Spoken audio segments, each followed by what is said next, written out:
If you want to change the world, start off by making your bed. If you make your bed every morning, you will have accomplished the first task of the day. It will give you a small sense of pride, and it will encourage you to do another task, and another, and another. And by the end of the day, that one task completed will have turned into many tasks completed. Making your bed will also reinforce the fact that the little things in life matter. If you can't do the little things right, you'll never be able to do the big things right. And if by chance you have a miserable day, you will come home to a bed that is made, that you made. And a made bed gives you encouragement that tomorrow will be better. To pass SEAL training, there are a series of long swims that must be completed.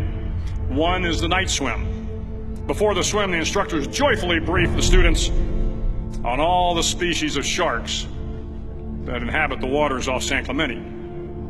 They assure you, however, that no student has ever been eaten by a shark, at least not that they can remember.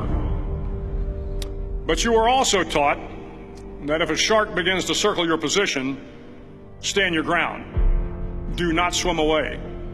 Do not act afraid.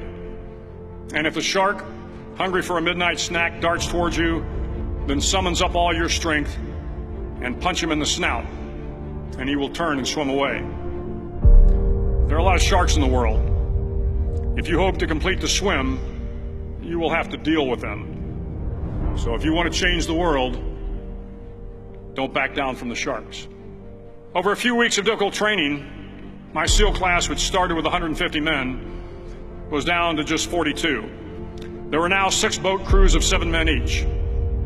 I was in the boat with the tall guys, but the best boat crew we had was made up of the little guys, the Munchkin crew, we called them. No one was over 5'5".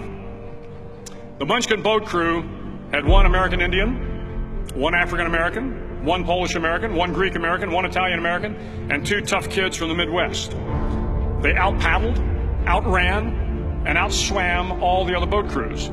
The big men in the other boat crews would always make good-natured fun of the tiny little flippers the Munchkins put on their tiny little feet prior to every swim. But somehow these little guys from every corner of the nation and the world always had the last laugh, swimming faster than everyone and reaching the shore long before the rest of us. SEAL training was a great equalizer. Nothing mattered but your will to succeed, not your color, not your ethnic background, not your education, not your social status. If you want to change the world, measure a person by the size of their heart, not by the size of their flippers. The 9th week of training is referred to as Hell Week. It is 6 days of no sleep, constant physical and mental harassment, and 1 special day at the Mud Flats.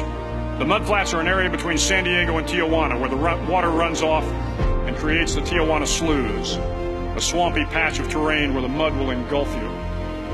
It is on Wednesday of Hell Week that you paddle down to the Mud Flats and spend the next 15 hours trying to survive this freezing cold, the howling wind, and the incessant pressure to quit from the instructors. As the sun began to set that Wednesday evening, my training class, having committed some egregious infraction to rules, was ordered into the mud. The mud consumed each man till there was nothing visible but our heads. The instructors told us we could leave the mud if only 5 men would quit. Only 5 men, just 5 men, and we could get out of the oppressive cold. Looking around the mud flat, it was apparent that some students were about to give up. It was still over 8 hours till the sun came up. 8 more hours of bone-chilling cold. The chattering teeth and the shivering moans of the trainees were so loud, it was hard to hear anything. And then one voice began to echo through the night. One voice raised in song. The song was terribly out of tune, but sung with great enthusiasm. One voice became 2, and 2 became 3, and before long, everyone in the class was singing. The instructors threatened us with more time in the mud if we kept up the singing, but the singing persisted, and somehow the mud seemed a little warmer, and the wind a little tamer, and the dawn not so far away. If I have learned anything in my time traveling the world, it is the power of hope. The power of one person, a Washington, a Lincoln, King, Mandela, and even a young girl from Pakistan, Malala.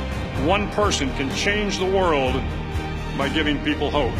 So if you want to change the world, start each day with a task completed. Find someone to help you through life. Respect everyone. Know that life is not fair and that you will fail often. But if you take some risks, step up when the times are the toughest, face down the bullies, lift up the downtrodden, and never ever give up. If you do these things, the next generation and the generations that follow will live in a world far better than the one we have today. And what started here will indeed have changed the world for the better.